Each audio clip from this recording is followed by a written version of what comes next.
Assalamualaikum, selamat datang di program mata kuliah membahas manajemen proyek. Kali ini saya berkesempatan untuk membahas manajemen proyek instalasi hidran di perusahaan ramah lingkungan, yang merupakan sistem proteksi yang harus diketahui oleh orang-orang banyak, terutama oleh rekan-rekan mahasiswa teknik, dan terkhusus lagi untuk orang yang memiliki bangunan-bangunan besar. Sistem inilah yang biasanya memproteksi bangunan-bangunan besar dari kebakaran. Saya Reja Heriana dan ditemani oleh rekan-rekan Universitas Pelita Bangsa Teknik Lingkungan yang kebetulan adalah sahabat-sahabat saya yang membuat proyek instalasi hidran di perusahaan ramah lingkungan. Mungkin yang pertama ada Muhammad Sultan Hasanuddin. Kalau boleh tahu, Bung Sultan ini bergerak di bidang apa ya? Saya di sini kebetulan di bidang bagian legalitas dan perizinan pembuatan hidran. Baik, selanjutnya ada Pirjiawan Bahrain. Halo Bung Pirji, apa kabar? Alhamdulillah baik. Bung Pirji bergerak di bidang apa ya? Jadi saya di sini kebetulan bergerak di bagian koordinator pekerjaan, pelaksanaan dan alat-alat berat. Ya. Dan terakhir ada penampilan khusus dari Ahmad Fadel Alfian Sumadi. Ya, halo Bung Fadel. Apa kabar Bung dan keluarga? Alhamdulillah semua baik-baik saja. Bung Fadel ini bergerak di bidang apa ya? Saya kebetulan bergerak di bidang perancangan, perencanaan, dan anggaran biaya. Ya. Baik, kalau begitu kita langsung ke acaranya saja. Di sini saya banyak pertanyaan nih mengenai manajemen proyek instalasi hidran di perusahaan ramah lingkungan. Mungkin yang pertama saya akan bertanya pada Bung Hasan, hidran itu apa sih dan seberapa penting dalam instalasi hidran ini? Baik Bung Reza. Hidran adalah sistem proteksi kebakaran yang menggunakan air bertekanan sebagai media dalam memadamkan api. Sistem ini menggunakan sistem manual, yakni proses pemadaman apinya dilakukan oleh manusia dan tidak otomatis. Meskipun begitu, beberapa komponennya ada yang bisa disetting secara otomatis maupun manual. Seperti itu Bung Reza. Berarti konsep ini penting ya untuk diterapkan? Penting banget Bung Reza, dan kami pun mewajibkan. Kami pun memberikan inovasi proyek ramah lingkungan di perusahaan ramah lingkungan yang tentunya sangat penting karena berlandasan dasar hukum Kemenaker 186 penanggulangan kebakaran di tempat kerja. Seperti itu. Baik, kalau begitu saya beralih ke Bung Fadel. Bung Fadel ini kan bergerak di bidang perancangan, perencanaan, dan anggaran biaya. Mungkin bisa saya bantu jelaskan ya tentang perancangan anggaran biaya ini. Yaitu pertama, nanti akan saya tampilkan slide-nya. Pertama ada pengerjaan persiapan yang tadi disampaikan dengan Bung Sultan, yaitu tentang perizinan. Lalu ada demobilisasi dan mobilisasi, juga ada survei dan juga pengukuran di area yang akan kami laksanakan. Selanjutnya ada instalasi hidran, yaitu tentang galian tanah, struktur, lapisan-lapisan pasir, dan urukan-urukan. Selanjutnya ada pekerjaan pemipaan yang berkaitan dengan pipa-pipa, seperti long elbow atau short elbow, pipa besar, pipa panjang, atau pipa-pipa yang kecil, seperti itu. Ada juga gasket dan lain-lain. Selanjutnya ada instalasi pompa hidran. Kalau tadi komponen vital besarnya, ini sekarang tentang penginstalasinya, seperti motornya. Di sini juga ada ada guard valve, ada elbow, ada juga jockey pump. Jadi kalau dianalogikan seperti otaknya ya, seperti otak di anatomi tubuh. Lalu ada electrical pompa hidran, ini tentang kelistrikan-kelistrikannya atau tentang elektrikalnya, yaitu ada pressure swift, ada water level swift. Water level swift ini tujuannya berfungsi untuk mengetahui ukuran atau kapasitas air yang diperlukan. Seperti juga ada control panel untuk mengontrol instalasi hidran. Instalasi outdoor juga kami kerjakan di sini. Ada instalasi outdoor hidran box Biasanya instalasi ini dikerjakan di luar areanya, seperti beton bertulang, ada juga include outdoor hydron box yang include-nya itu terdiri dari kanvas, jet nozzle, dan juga hose rack ya kalau tidak salah, seperti itu. Pekerjaan sumur pompa atau rekan-rekan tim biasanya menyebutkan ground tank ya, yaitu pompa dan juga PVC-1. Nah, di sini juga ada pemasangan dan bongkar pompa. Nah, selanjutnya ada electrical pompa jet pump ya, yaitu panel control, water level, dan floating valve.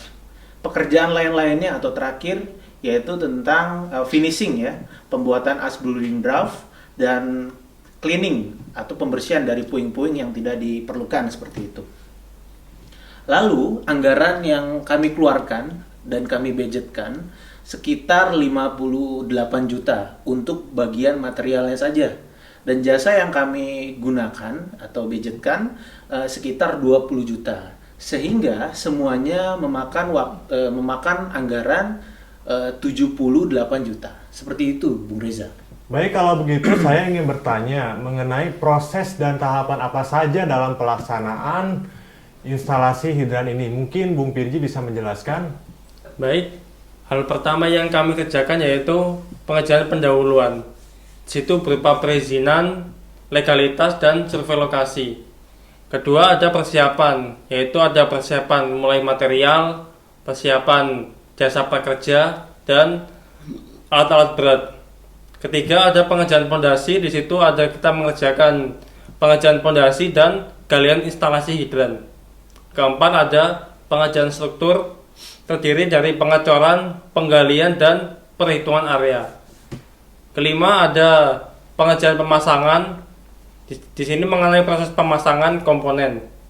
Keenam, lalu ada pengerjaan ground tank yang mengenai proses penggalian dan pembuatan tangki air.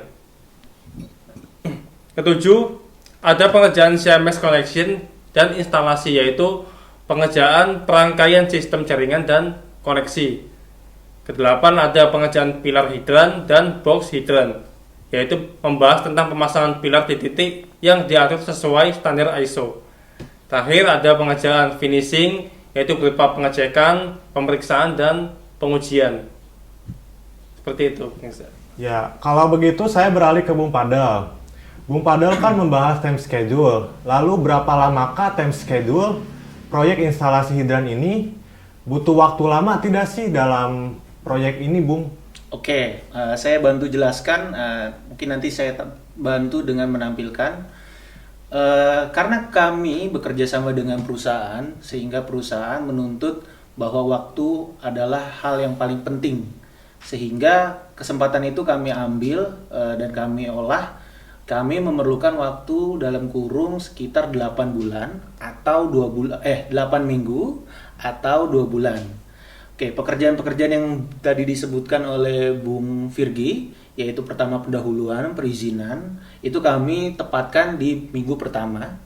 Lalu ada struktur dan persiapan, maksudnya pondasi juga, itu juga di minggu pertama. Lalu ada pompa utama atau pemasangan pompa-pompa, itu ada di minggu ke-3 dan minggu ke-4. Lalu ada pengerjaan pembuatan tangki air atau ground tank, ya, itu ada kami taruh di minggu ke-5. Dan juga pengerjaan pilar-pilar dan connection, itu kita kerjakan di minggu ke-5 dan minggu ke-6 hingga minggu ke-7.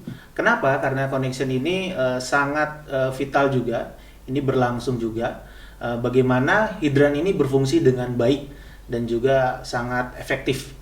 Dan terakhir di pekerjaan finishing, yaitu tentang revisi juga. Finishing di sini kami libatkan juga nanti dengan PJK 3 atau Damkar, dan revisi-revisi jika ada yang kurang sempurna, karena kualitas yang kami utamakan itu ada di minggu ke-8 ya, dengan minggu ke-7. Jadi estimasi yang kami butuhkan adalah 4-8 minggu seperti itu, atau 2 bulan seperti itu, Bung Reja. Dalam hal ini, apa yang membuat sistem hidran ini lebih unggul, Bung Hasan? Yang membuat lebih unggul dari sistem hidran ini yaitu dapat mengatasi kebakaran skala besar dan lebih maksimal kerjanya dibandingkan proteksi kebakaran lainnya. Umumnya sistem hidran ini bisa dijumpai di bidang-bidang yang mempunyai aset seperti perusahaan, mall, sekolah, kampus, dan lain-lain sebagainya. Seperti itu, Bung Reza. Ya, lalu apa saja pengerjaan finishing pada instalasi hidran ini? Mungkin Bung Padal bisa menjelaskan? Baik, mungkin singkat dan padat saja, yaitu sebuah pengecekan lagi. Kami cek ulang lagi berfungsinya dengan baik tidak, koneksinya dengan baik tidak, apakah ada masalah atau tidak. Tentunya juga setelah itu kami libatkan pihak ketiga untuk keselamatan kerja atau biasa PJK 3, perusahaan jasa keselamatan kerja, dan juga kami libatkan dengan Damkar sesuai protokol, sesuai ISO, untuk memenuhi undang-undang yang sudah berlaku di Indonesia. Ya, mungkin baik, terima kasih untuk semuanya. Terima kasih untuk Bung Padal, Bung Pirji, dan Bung Hasan. Dan terima kasih juga untuk rekan-rekan yang sudah mengikuti kami dalam via online. Ya, mungkin cukup itu saja yang bisa saya sampaikan dalam pertemuan ini. Jadi kesimpulannya, yaitu sistem yang baik adalah syarat utama untuk keberhasilan sebuah proyek. Jika ada kaca yang pecah, jangan simpan di dalam laci. Jika ada kata yang salah, jangan disimpan di dalam hati. Saya Reja Heriana mengucapkan terima kasih dan sampai jumpa. Dari saya...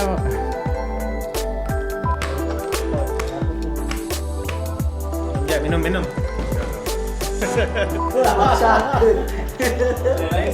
Saya Reja Heriana mengucapkan terima kasih dan sampai jumpa.